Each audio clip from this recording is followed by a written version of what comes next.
अंगे तु वामे वृषभानुजां मुदा विराजमानाम् अनरूपसौभगाम्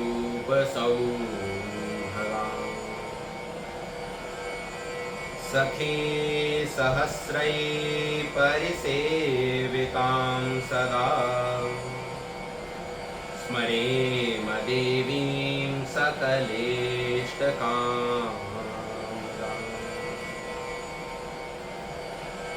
स्वभावतोपास्तसमस्तदोष मशेषकल्याणगुणैकराशि व्यूहाङ्गिनं ब्रह्मपरं वरेण्यं ध्यायेम कृष्णं कमले क्षणं हरिम् सञ्चिन्तयेत् भगवतश्चरणारविन्दम् वज्राङ्कुशध्वज सरोरुहलाञ्छनाढ्यम् उत्तुङ्गरक्तविलसन्नखचक्रवाल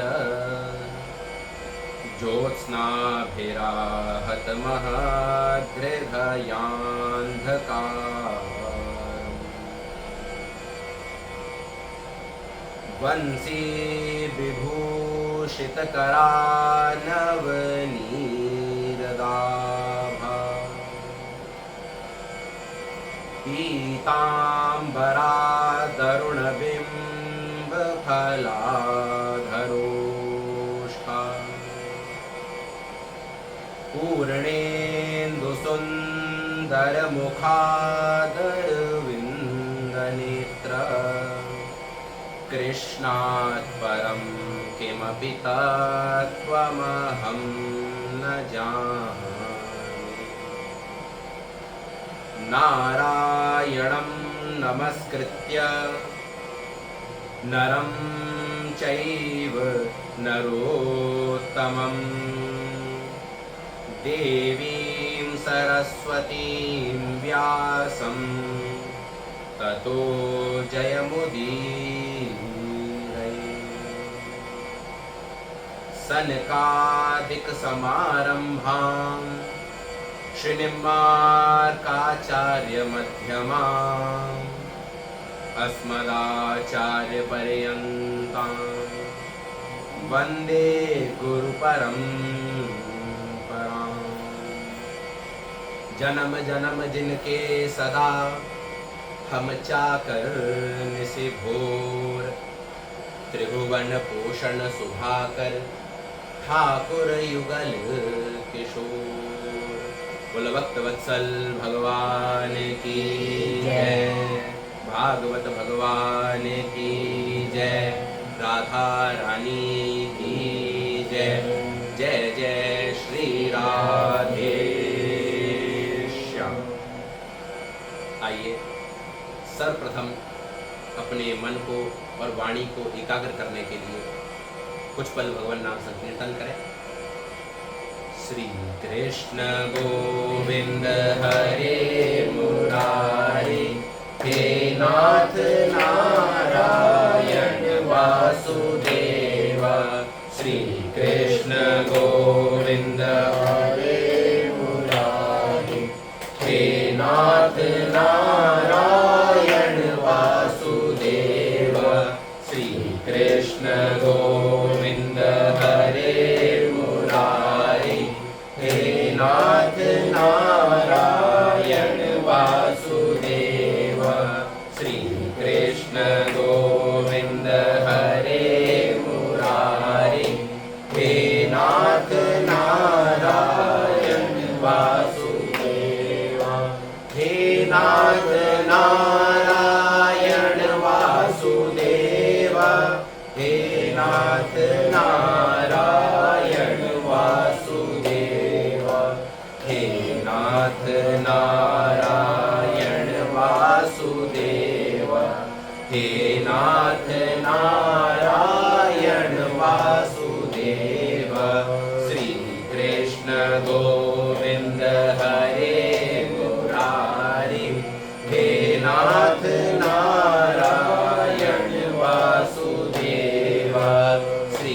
कृष्ण गोविंद हरे मुरारी, हे नाथ नारायण वासुदेवा।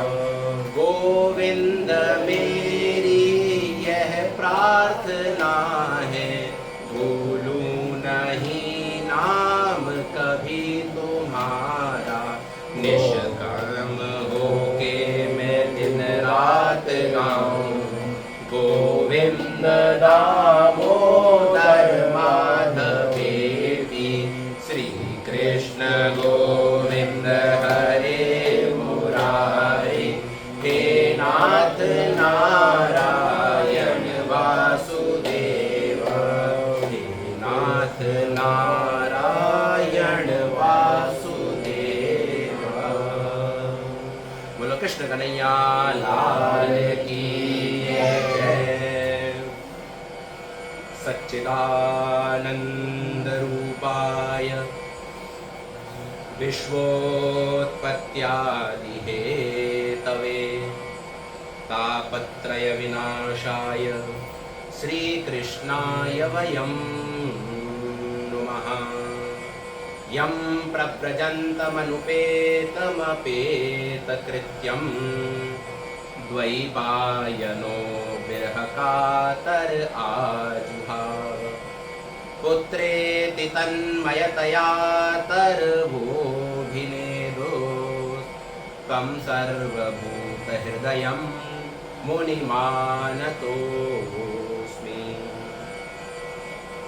परम मंगल में परात्पर अखिलेश्वर, अकारण करुणा वरुणालय, भक्त वांछा कल्पतरु भगवान श्री राधा गोविंद के पाद पद्मों में साष्टांग दंडवत प्रणाम करते हुए इस भागवत प्रवचन माला के अंतर्गत विराजमान आप सभी भक्तगण एवं श्रद्धामयी मातागण, आज ठाकुर श्री बांके बिहारी लाल की और राधा रानी की महती अनुकंपा से, कृपा से हम लोग इस दिव्य राधा अष्टमी के अवसर पर इस श्रीधाम वृंदावन में ब्रज में बैठ करके इस भागवत कथा सुधा सरिता में सराबोर होने का सौभाग्य प्राप्त कर रहे हैं। सर्वप्रथम आप सभी लोगों को राधाष्टमी की बहुत बहुत शुभकामनाएं, बहुत बहुत बधाई। बोलो राधा रानी की जय। हमारे सुहृद परम आत्मीय ठाकुर श्री राधा रमन लाल जी की सेवा में और उनकी भक्ति में सदैव लीन रहने वाले हमारे अनुज बालकृष्ण जी, ठाकुर जी ने उनके अंदर ऐसी प्रेरणा दी, भाव उनके भीतर जागृत हुआ कि श्रीमद् भागवत महापुराण के प्रत्येक श्लोक का अर्थानुसंधान करते हुए श्रवण किया जाए, उसकी व्याख्या के सहित। तो ठाकुर जी ने बहुत ही उत्तम विचार इनके हृदय में प्रकट किया। तो इन्होंने हमसे चर्चा करी, तो हमने कहा भाई ये तो बहुत अच्छा विचार है, शुभ से शीघ्र, जितना जल्दी हो उतना बढ़िया है। तो इन्होंने हमसे निवेदन कर दिया कि आप ही हमको सुना देना। तो हमने भी अनुमति दे दी कि जैसी ठाकुर जी की इच्छा। हम तो केवल निमित्त मात्र हैं, करने वाले तो सब ठाकुर जी हैं। निमित्त मात्रम भव सव्यसाची। तो अभी भगवान की कृपा से ये निर्णय हुआ है कि सप्ताह में 2 दिन ये प्रवचन रखे जाया करेंगे। जो लोग यहाँ आकर के सुन सके वो तो बहुत बढ़िया है, नहीं तो हमारा YouTube चैनल है भागवत वचनामृत, तो उस पर भी इसको प्रसारित किया जाएगा, तो उससे भी जो लोग दूर हैं वो लोग भी आनंद ले सकें। तो हमने कहा भाई ये बहुत अच्छा है विचार आपका, तो इसको आज से ही प्रारंभ कर दो। तो जैसे ही उनके भीतर विचार आया तो 2-3 दिन पहले हमारी बात हुई और आज से हम इसको शुभारंभ कर रहे हैं। अब करने कराने वाले तो बाकी ठाकुर जी हैं, जैसा हो जाएगा कर लेंगे, क्योंकि राम की न चाहे सोई होई, करे अन्यथा आस नहीं कोई। तो जो प्रभु चाहेंगे वो करा लेंगे। परंतु आज से इस श्रीमद् भागवत कथा को भागवत प्रवचन माला के रूप में उसका बीज जो है उसका वृक्षारोपण हो गया है। अब ठाकुर जी से यही प्रार्थना है कि उत्तर उत्तर अभिवृद्धित होता रहे और हम सब लोग इसकी घनी छाँव में बैठ करके सदैव आनंद लेते हैं। बोलो भक्त वत्सल भगवान की जय। तो आइए आज से ठाकुर जी की कृपा पर्यंत हम लोग इस अध्यात्म की चर्चा करते हुए अध्यात्म के दीपक को अपने भीतर प्रज्वलित करने का प्रयास करें। क्योंकि ये श्रीमद् भागवत क्या है? अध्यात्म दीप मतितिते ऋषिताम तमोन्धम, यह अध्यात्म का दीपक है। और इसी अध्यात्म के दीपक को प्रज्वलित करके भगवान व्यास नंदन सुखदेव जी ने जो जगत के अज्ञान के अंधकार में, मोह की निशा के मध्य अज्ञान के अंधकार में भटक रहे थे, उन प्राणियों को इस अध्यात्म के दीप से प्रकाश दिखा करके सन्मार्ग पर चलने का मार्ग प्रशस्त कराया, परमात्मा की प्राप्ति का पथ दिग्दर्शित कराया। भाई जब घोर अंधकार होता है ना, तो उसको भगाने के लिए दीपक का प्रकाश भी पर्याप्त होता है। तो ये भी अध्यात्म का दीप है, परंतु इसको प्रज्वलित किया क्यों है? बोले संसारिणाम करुणया, जो इस अज्ञान में, अज्ञान जनित मोह की निशा में घोर अंधकार के मध्य जीव भटक रहे थे, जिन्हें कोई पथ दिखाई नहीं पड़ रहा था, समझ में नहीं आ रहा था, तो उन पर कृपा और करुणा करके ही ठाकुर जी ने, भगवान व्यास नंदन सुखदेव जी ने इस अध्यात्म के दीप को प्रकट किया है। यस्वानुभावमखिल श्रुतिसारमेकम अध्यात्म दीपमतितितीर्षितां तमोन्धम संसारिणां करुणयाः पुराण गुह्यं तं व्याससूनमुपयामि गुरुं मुनीनां। तो जिन भगवान व्यासनंदन सुखदेव जी ने हम समस्त जगत के जीवों पर जो अज्ञान के अंधकार में भटक रहे थे, उनको उससे बाहर निकालने के लिए कृपा और करुणा करके जिस अध्यात्म के दीप को प्रज्वलित किया है, प्रकाशित किया है, तो आइए हम भी उस अध्यात्म के दीपक के प्रकाश में अपने इस अध्यात्म के पथ को प्राप्त करने का प्रयास करें और उस पर यथामति यथागति चलने का प्रयास करें। बोल भागवत भगवान की जय। आइए सर्वप्रथम हम लोग ठाकुर जी के इस भूमि को प्रणाम करते हैं। बोल वृंदावन बिहारी लाल की जय। देखिए हम लोग ब्रिज में बैठे हुए हैं। ब्रिज का मतलब क्या होता है? ब्रजति भगवत समीपे स ब्रजा, यानी कि जो आपको ठाकुर जी के निकट पहुंचा दे, पास ले जाए, उसका नाम है ब्रज। भाई ठाकुर जी को यदि प्राप्त करना है तो ब्रज में आ जाओ, सबसे सरलता से ठाकुर जी आपको मिल जाए। ये सबसे उत्तम और सरल तरीका है, इसलिए इसका नाम है ब्रज। वैसे पूरा शब्द तो है ब्रह्मरज, परंतु उसी का शॉर्ट फॉर्म कर दिया ब्रज। कैसे? संस्कृत में व्याकरण में एक प्रत्याहार शैली होती है, जिसको कहा जाए प्रत्याहार शैली होती है। उसमें यदि हमने अच शब्द का प्रयोग किया तो उसके बीच में जितने भी शब्द हैं वो सारे शब्द आ जाते हैं, उन सबका बोध हो जाता है। व्याकरण में 14 सूत्र हैं, जिनसे संपूर्ण पाणिनीय व्याकरण तैयार हुई है। तो वो है ऐ उण रिल रे ए औ ऐ औ छय वरट लण यमंगण नम झमया गणदश खप चटता चटतौ कपय शस्तर और हल। इस प्रकार से 14 सूत्र हैं। तो इन सारे सूत्रों में जैसे हमने अच कह दिया, तो ऐ उण रिल रे ए औ और ऐ औच, इन सारे अक्षरों का हमें ज्ञान हो जाएगा अच कहने से। तो ऐ उण के आ से और ए औच के चा तक हमें सारे शब्दों का, अक्षरों का ज्ञान हो गया। तो इसको कहते हैं प्रत्याहार शैली। तो उसी प्रकार से पूरा शब्द है ब्रह्मरज। तो पहला अक्षर ले लिया और अंतिम अक्षर ले लिया, तो क्या बना? ब्रज। तो ये ब्रह्मरज है, यानी कि ठाकुर जी के चरणों की रज है ये ब्रज। यहाँ पर ठाकुर जी ने, देखो वृंदावन में, ब्रज में ठाकुर जी ने 5 कार्य कभी नहीं किए। एक, सबसे पहले तो महाराज कभी भी पादुका नहीं पहनी। दूसरा, महाराज कभी केश नहीं कटाए, कभी सिले हुए वस्त्र नहीं पहने, हमेशा मोर मुकुट धारण करके रखा, और कभी भी किसी अस्त्र शस्त्र का प्रयोग नहीं किया। जो भी जितने भी असुर आए वृंदावन में, किसी के चांटा लगा दिया, किसी को घूसा मार दिया, किसी के पेट में घुस गए, किसी का मुंह चीर दिया। महाराज केसी तो घोड़ा बन करके आया, तो उसके मुंह में तो भूसा ही डाल दिया, तो वही केसी घाट बन गया। तो अस्त्र शस्त्र का प्रयोग नहीं किया, और कभी पादुका नहीं पहनी। यशोदा मैया बहुत समझाती हैं कि कन्हैया लाला, तू गैयान्य चरावे जंगल में जा रहे हो, तेरे पैर में कांटे लग जाएंगे, कंकड़ लग जाएंगे, अरे कितना कष्ट होगा लाला, तो कम से कम चरण पादुका कुछ पहन करके तो जा नीचे। तो भगवान कहते हैं मैया एक बात बता, ये जो गैया आई यूँ तो मेरी मैया है, तो जब मेरी गैया मैया ने पैरन में कछुना पहन रखा हो, तो मैं कैसे पहन करके चलो जाऊँ? यदि मुझे चरण पादुका पहनानी है तो पहले मेरी गैया मैया ने पहना, तब जाऊँगा मैं पहन करके। तो हम बहुत समझा दिए मैया, परंतु भगवान मानते नहीं है, नंगे पैर ही विचरण करते हैं ब्रज में। तो अंत में यशोदा मैया भी हार जाती है और कहती है कि भैया कन्हैया तू तो गैयान को बड़ो अनन्य भक्त है, लाला तेरी जो मर्जी में आए सो। तो बोलो कृष्ण कन्हैया लाल की जय। तो भगवान ने कभी पादुका नहीं पहनी, इसीलिए यहाँ पर ठाकुर जी ने हमेशा स्वपद रमण किया है, नंगे पैर ही विचरण किया है। और आज भी यत्र तत्र ठाकुर जी के चरणों के जो चिन्ह हैं वो गोवर्धन आदि पत्थरों पर आपको देखने को अंकित मिलते हैं। तो हम लोग सचमुच बड़े भागी हैं कि इस वृंदावन में, ब्रज में बैठ करके ठाकुर जी की ही कथा का श्रवण कर रहे हैं। क्योंकि भाई देखो, कथा जो है ये कोई सामान्य चीज नहीं है।